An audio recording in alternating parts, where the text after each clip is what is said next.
तो 275 rupees fees का 275 जैसे सुना उन्होंने इमीडिएटली बोला सर थैंक यू फॉर्म मेरे हाथ में दे दिया सर नहीं चाहिए। अरे मैं बोला आपका एडमिशन तो हो गया सर इतनी फीस तो हम लोग एफर्ट नहीं दे पा रहे। साल कितना था? 1999 तीनों डिफरेंट कप्तान थे, हर एक की स्टाइल अलग है तो मैं रैंक किसको दूंगा ना, बट ये सौरभ को भी मैं उसमें शामिल करूँगा, क्रेडिट दूंगा। तो हर एक का डिफरेंट वे है कप्तानी करने का। मैं सर के पास जाता था 15 अंडे खाता था, बाद में सुबह मुझे मालूम पड़ता था मैंने कितने अंडे खाए। सभी जगह पे जाता हूँ यही बात कहना चाहता हूँ कि आप मोबाइल देखना बंद कर दीजिए, क्योंकि स्मार्टफोन बहुत गलत चीज़ है कि स्मार्टफोन में आप अपना टाइम बहुत वेस्ट करते हो। अपना वो आप टाइम अगर आप क्रिकेट को देंगे, आपके पास टैलेंट है और क्रिकेट को आप जो टाइम दोगे तो आप डेफिनेटली अच्छे मुकाम पे जाके खेल सकते हो। अगर बच्चे के पास टैलेंट हो, बच्चा फोकस रहे, बच्चा डेडिकेट रहे, तो किस मुकाम पे जिसके पास फीस भरने के लिए पैसे नहीं थे उनके पास आज उसने मेहनत करके जिस मुकाम पे वो पहुंच गया, उसका सबसे बड़ा कारण वो है। और इसके ऊपर मूवी बन गया तो बहुत अच्छा होगा ऐसा मुझे लगा।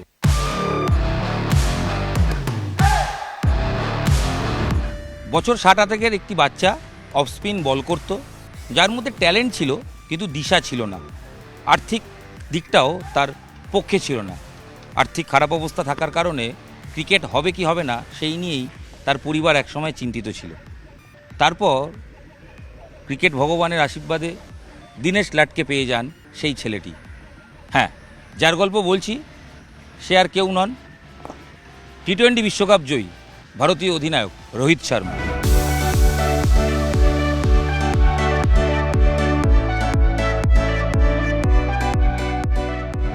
আলাদা করে পরিচয় করিয়ে দেওয়ার কিছু নেই, আমার সঙ্গে রয়েছেন দীনেশ লাট, রোহিত শর্মার ছোটোবেলার কোচ এবং रोहित তার মধ্যে যে ট্যালেন্ট আছে সেটা খুঁজে বের করার অন্যতম নায়ক दिनेश सर। हाँ दिनेश जी, वेलकम न्यूज़ 18 बांग्ला में। इतना टैलेंटेड लड़का आपको मिल गया था अचानक एक दिन, क्या लगता है वो तो गॉड गिफ्टेड था आपके लिए या उनके लिए आप थे, क्या क्या था वो पूरा मोमेंट? मोमेंट तो ऐसा था, मैं हर वक्त वही कहता हूँ कि बोरेली में कैंप ऑर्गेनाइज हुआ था बोरेली स्पोर्ट्स कल्चर एसोसिएशन के, तो वहाँ पर रोहित प्रैक्टिस कर रहा था और उन्होंने कुछ मैचेस ऑर्गेनाइज़ किए थे, उसमें अंडर 12 के भी मैचेस थे। जैसे मैचेस हम फाइनल में पहुँचे, हमारी स्कूल की भी टीम पार्टिसिपेट कर रही थी, फाइनल की मैच थी, 10 ओवर की मैच थी, रोहित सामने अगेंस्ट खेल रहा था, तो उन्होंने कुछ 67 रन में हमने चेस किए, बट मैं सामने ही बैठा था मैच देखते वक्त, तो जिस तरह से रोहित की एक्शन मैंने देखी, बॉलिंग की एक्शन में बहुत इंप्रेस हूँ। सिर्फ 12 बॉल डाले थे उसने, ऑफ स्पिन बॉलिंग डाले। बैटिंग तो मैंने तब रोहित बॉलर था, तभी बॉलर था, बैट्समैन करके मैंने देखा ही नहीं था बेसिकली। मैच खत्म होने के बाद मुझे लगा कि अपने स्कूल में लड़का आना चाहिए, तो मैंने उससे बुला के पूछा, नाम वगैरह पूछा, तो रोहित शर्मा का। बोले तेरे पेरेंट को मिलना है मुझे। मेरे पेरेंट यहाँ नहीं रहते, तो यहाँ क्या कर रहे थे, मेरे चाचा के घर पे रहते, तो चाचा वहाँ पर थे रवि अंकल करके, उनको बुलाया, उनको कहा कि तुम्हारा भतीजा मुझे अच्छा लगा, अगर आपको इंटरेस्ट है तो स्कूल में मैं एडमिशन करवा देता हूँ। ठीक है कहा, तो 2 जून को आए स्कूल में, फॉर्म वगैरह मैंने दिया डायरेक्टर को मिल के। फॉर्म देने के बाद उन्होंने एक क्वेश्चन पूछा कि स्कूल की फ़ीस कितनी है, तो मैंने कहा पता नहीं, हम लोग जाके इंक्वायरी करते। तो फीस काउंटर पे गए तो 275 रुपीज़ फीस का 275 जैसे सुना उन्होंने इमीडिएटली बोला सर थैंक यू फॉर्म मेरे हाथ में दे दिया सर नहीं चाहिए। अरे मैं बोला आपका एडमिशन तो हो गया सर इतनी फीस तो हम लोग एफर्ट नहीं दे पा रहे। साल कितना था? 1999। तो पता नहीं मुझे क्या लगा, मैं बोला 1 मिनट रुका, फॉर्म लेके फिर से मैं डायरेक्टर के पास गया। उन्होंने कहा कि सर ये आपने एडमिशन कंफर्म किया है, बट एक दिक्कत है। मतलब कहिए ना क्या दिक्कत है, मतलब कि उसको फ्री शिप दे दिए। तो डायरेक्टर शौक है, पहला बच्चा था इसके लिए फ्री शिप मैंने मांगा था। तो क्यों चाहिए फ्री शिप? बोला सर गरीब लड़का है एंड टैलेंट दिख रहा है अपने स्कूल के लिए। अपनी स्कूल 4 साल ही होगी, 4 साल पहले की स्कूल है और अपने बच्चे भी चाहिए, अच्छे टैलेंटेड बच्चे, टैलेंट दिख रहा है। तो एडमिशन इमीडिएटली सर ने सैंक्शन कर दिया फ्री शिप। एक दिन मैं प्रैक्टिस को आ रहा था, अक्टूबर का दिन था, आयरिश की प्रैक्टिस चालू होने वाली थी। तो एक लड़का नॉक्स कर रहा था, जैसे कि बच्चे कोच आने के पहले नॉकिंग करते रहते, कोई बॉल डालते रहते, कोई कैच पकड़ते रहते। तो एक लड़का नॉकिंग करता, मैंने बाहर से देखा कौन लड़का है, बैट बहुत मस्त आ रही थी, सही आ रही थी। मैं थोड़ा खड़ा हुआ, अंदर आके देखा तो ये बैटिंग करता। मतलब तो बैटिंग करता? बोला हाँ सर ठीक है। सो मैंने 6-7 नंबर पे बैटिंग पे भेजा। बैटिंग बहुत अच्छा बैटिंग किया उसने। मैच आई, मैच के दिन उसको पूछा तू ओपन करेगा, तो बहुत खुश हो गया ओपन करेगा सुनने के बाद। राजा ओपन कर, और उस मैच में उसने 140 रन बनाए। देखिए मैंने उसको देखा, उसके बैटिंग का टैलेंट देखा, मैंने उसको कहा बैटिंग में तुझे ज़्यादा ध्यान देना चाहिए। तो लोग कहते हैं कि आपने एक हीरा दिया, लेकिन हीरा देने, मैं ये नहीं कहूँगा मैंने हीरा दिया, बट एक अच्छा टैलेंट मैंने देश के लिए दिया, और वो टैलेंट वो खुद उसका टैलेंट था, उसने उस टैलेंट को जस्टिफाई किया और इतना बड़े पैमाने में पहुँच। आफ्टर वर्ल्ड कप विनिंग उसने रिटायरमेंट ले लिया T20 से। डिसीजन क्या सही है आपको लगता है? क्योंकि उसका उम्र राइट नाउ 37 है, आगे नेक्स्ट T20 वर्ल्ड कप वो खेलेगा नहीं। इसके साथ में मैं एक सवाल जुड़ना चाहूँगा कि 2027 जो ODI वर्ल्ड कप है उसमें आप रोहित को देखते हैं?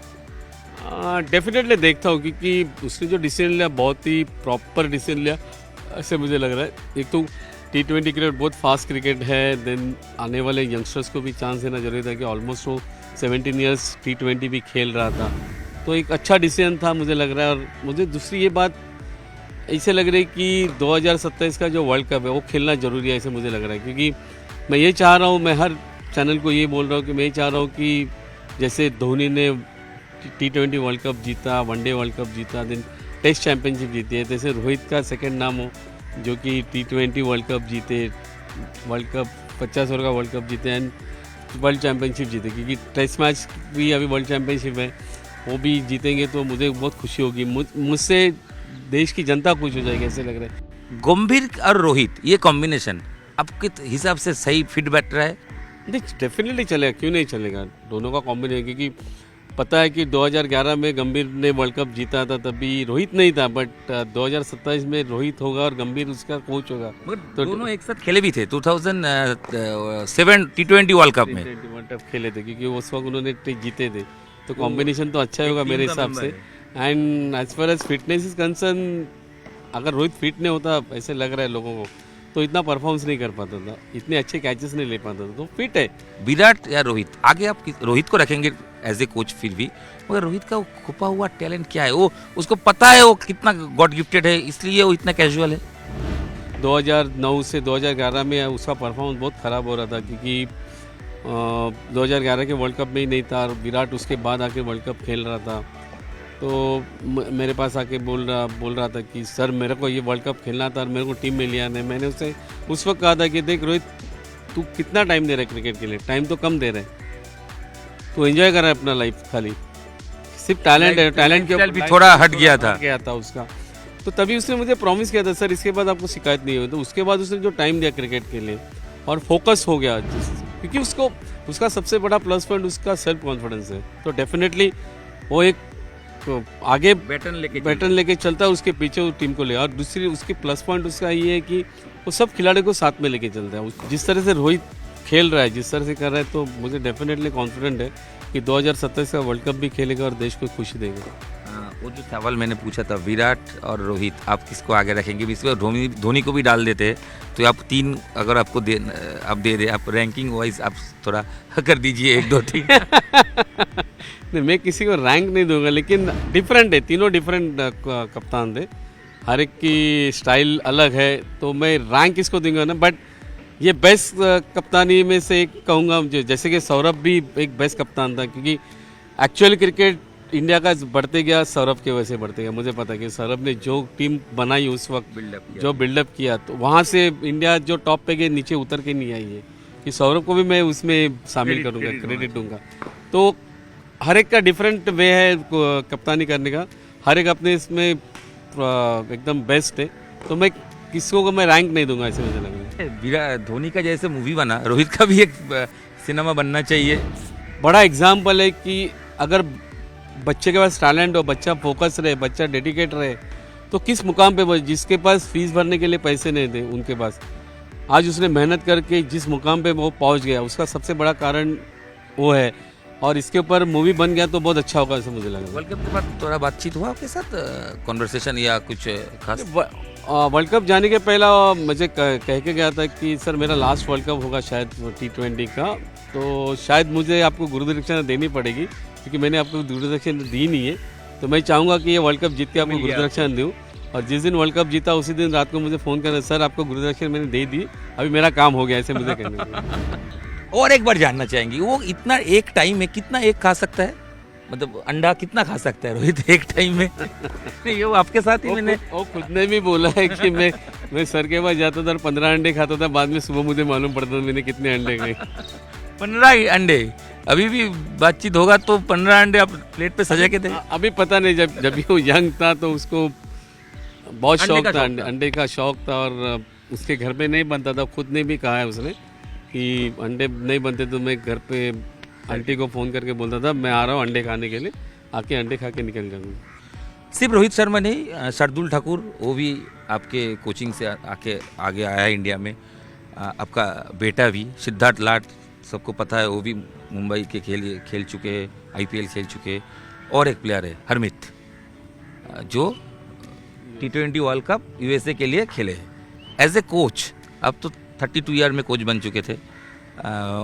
जब अपनी कोचिंग लाइफ देखते हैं क्या लगता है, और आपके झोली में 2-4 बंदे अभी भी है, नहीं 7-8 भी होगा, जो आगे चल के रोहित तो रोहित ही होता है, फिर भी और कोई होगा ऐसा कुछ?